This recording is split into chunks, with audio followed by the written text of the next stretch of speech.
this in commercial terms. They were already developed and perfected, and vacuum fluorescent tubes were coming into use, and those would end up being the standard in the 70s for low voltage fluorescent sort of displays. So the Nemo, it really just fell through the cracks. Pretty much as soon as it came out, it was already outdated, and so I don't know if they were ever really even used, even in military space stuff. I don't think anyone really used it because, faced with all the possibilities of displays you had in 1970, from Nixie tubes to pneumatrons to mechanical kind of flip counters, projection displays. There were just so many options that why would anyone decide that, oh, we want to get the one that has a 1750 volt power supply, and that's what we want for our little gizmo. So I don't know how to line up the anode and actually hold the whole thing together and have it be snug but not too snug. So I designed the holder in AutoCAD and printed it out, broke it up into 4 different parts because in order to get the kind of resolution on all the surfaces that I needed for all the different features, it was really most practical to print it in 4 parts and then bolt it all together.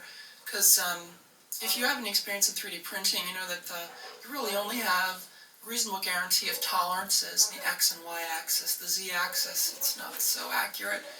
And also, if you have a complex shape like this, printing it in any particular orientation on the printer bed, you'd have a lot of support material and everything, and all that gets in the way of the surfaces and trying to get good tolerances. So this really, this kind of construction really works best if you break it up into sections and print it in sections and kind of adhere it all together. In this case, I just bolted it. I tapped out, I printed the holes in the center block, and I tapped it all out, and then just used the number 6 screws and screwed them in.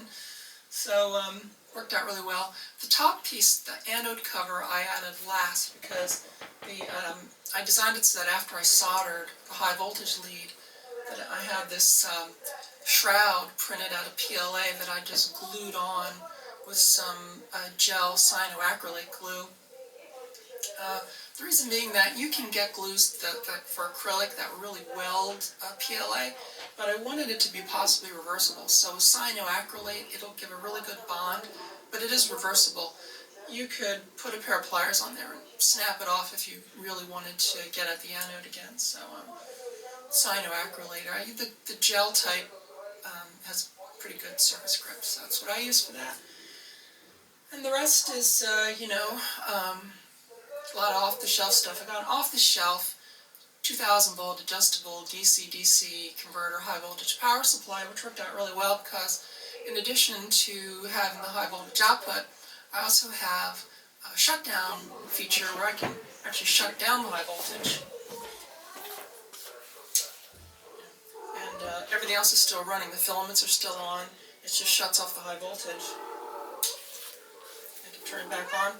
And I also have an adjustment for the high voltage output that I can use for brightness control. See, so on full on, that's about full brightness right there, and I'm running it down about a little under voltage. So that's that's pretty much it.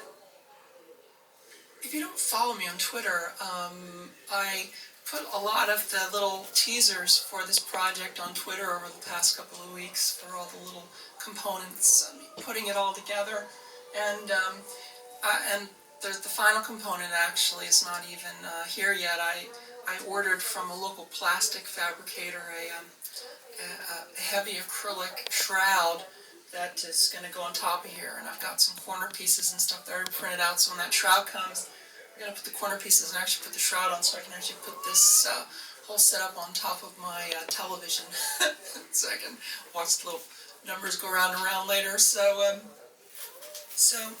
one of the things that they talk about in the brochure for the advantage of the Nemo is the viewing angle over the Nixie tube.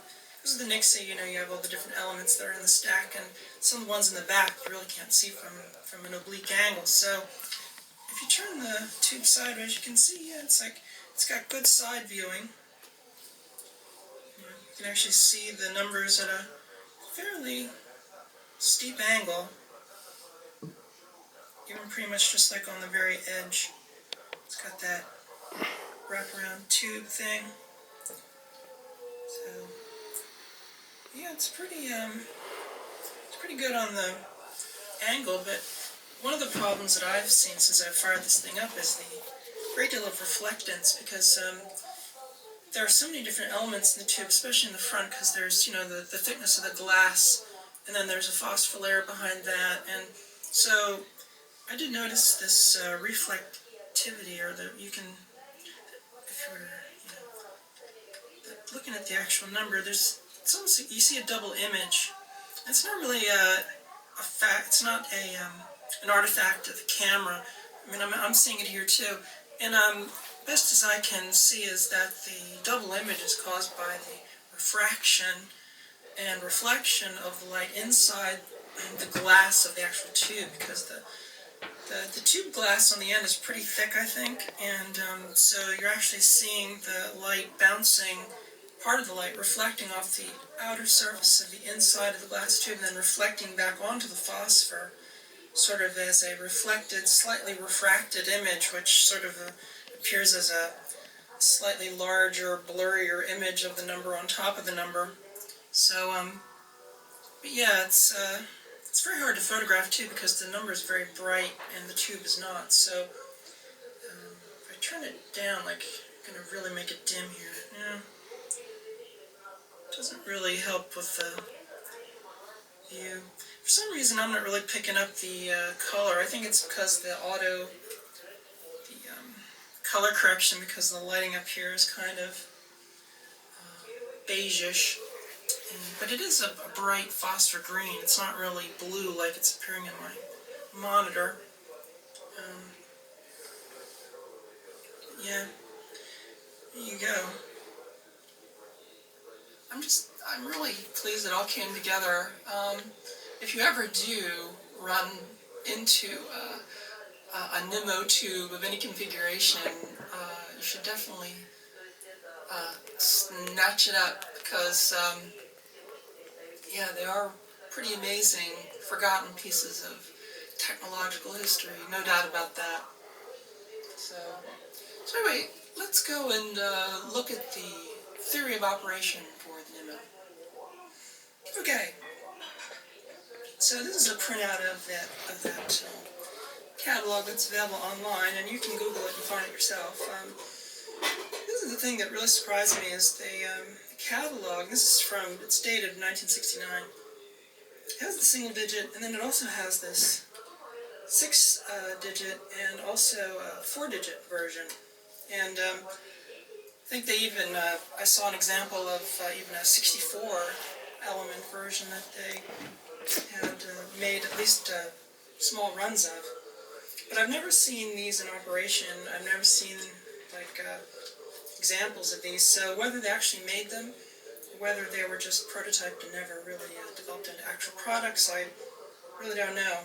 But right at the start, in their brochure, they're showcasing the advantages of the Nemo over the Nixie tube for, you know, the cloudiness of the image, although, you know, in practice, the Nemo does have its own artifacts with reflectance and refractance.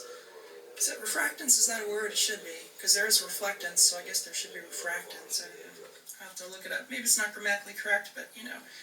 And here, the side viewing angle, which I just showed, that, you know, you can view it from a side angle, which is true, very true. And they also had some versions of the Nemo. This is the other advantage, I guess, to over Nixie tubes, was that because of the phosphor, they had versions